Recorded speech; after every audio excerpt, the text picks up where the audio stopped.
Alright, back again. Today we get out the old Famicom disk system, and I figured we could put in this game here. Green Beret. So, let's pop that in and play some of that.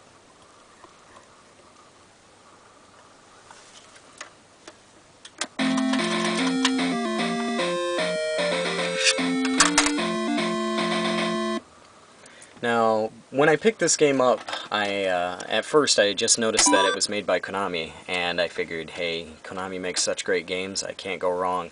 And I was right. After picking it up and playing it, I found out, wow, this game is really good. It has a lot of cool different aspects to it. Has some parts to it that feel like Contra, other parts that feel like Rambo, minus the suckiness. You'll be able to see what I mean here in just a second. But sound-wise and playability, this game is really good. I really get into the music that they have here, and yeah, we'll start it up here, and you'll get a chance to see for yourself. Here's the title screen here. You can choose 1 or 2 players. We'll just do 1.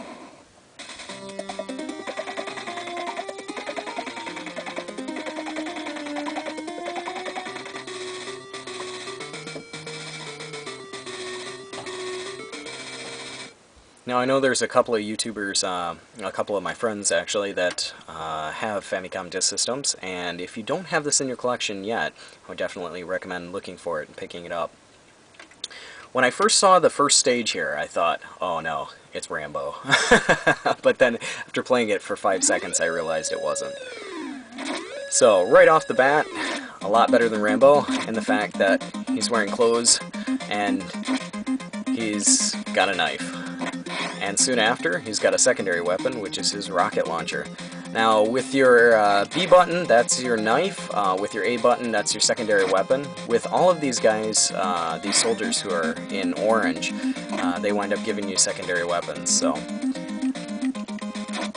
and if you continuously collect the same kind of weapon, you wind up getting shots for it in this case, but other cases, for example grenades or something like that, you'll just get 1 or 2 or 3 or 4, you know, it just keeps adding up. Down here, gotta watch out for the landmines. Interestingly enough, in this game, jump is actually up on the D-pad, so it's a little bit difficult to get used to at first, but once you get the hang of it, it's not too bad. Things that you just have to watch out for is jumping into enemies accidentally, or pressing diagonally, pressing up and then pressing forward, which can sometimes land you on things like landmines here. So, and this game is one-hit kill, just like in Contra. You get hit once and you're smoked, but if you play your cards right and you go along smoothly, you'll be all set. You won't have to worry about it. And what's nice about these secondary weapons, stuff like this. Just blows through the crowd. Now this is the first stage, or the end of the first stage. I don't know if I'd really call it a boss, and some of the stages are actually similar to this. There's the end of the first one, but they're not flashy like you would think in like most Contra games, or you know, in most other games where they have like this huge giant boss. It's not like that, it's more realistic, but still, nonetheless, it's a lot of fun to play.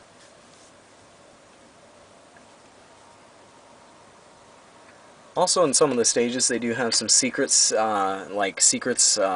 the stage. The second stage here actually has a couple of those secrets. I'll try and show you.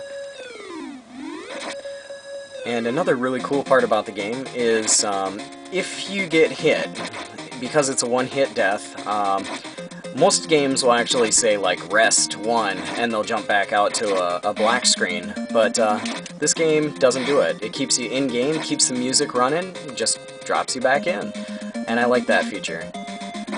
Now here I've gotten rid of my rocket launcher. I've substituted it for well, here you'll get a chance to see it. I tried to substitute the rocket launcher for grenades, and the reason why is because in order to get the secret that's down here, you have to have a grenade. And it might take a couple of these guys in yellow to get that grenade. There we go. But here, I'll show you what I mean here. Just like that. Now we're down in the sewers here.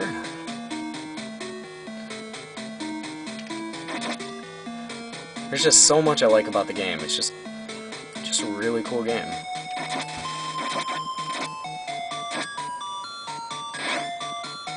And stages like this, if you go far enough throughout the stage, it'll just pop you right up towards the end boss.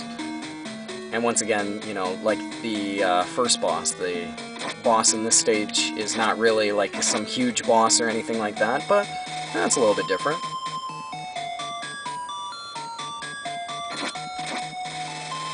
Let's try the next staircase here.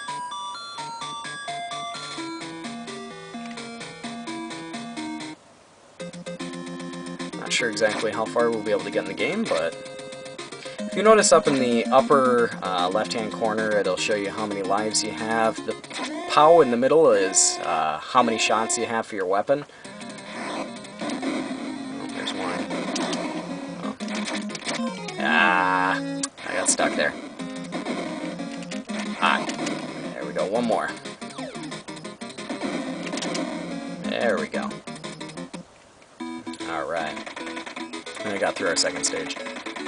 But definitely having those power upgrades, it will help you out a lot throughout the different stages.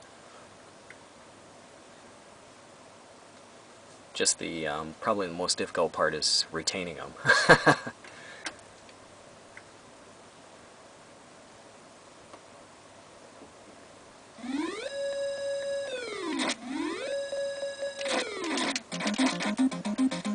This section here, you know, also reminds me a lot of Rambo. You know, there's just... and that's the game over. Sorry, I don't think we're going to be continuing here. I just want to show you a little bit of what the game looked like anyway. And it does have a lot of cool features to it. It is really fun to play. And if you can come across it for a reasonable price, I'd totally recommend it. So, like always, I'll put up another video here soon, so thanks for watching.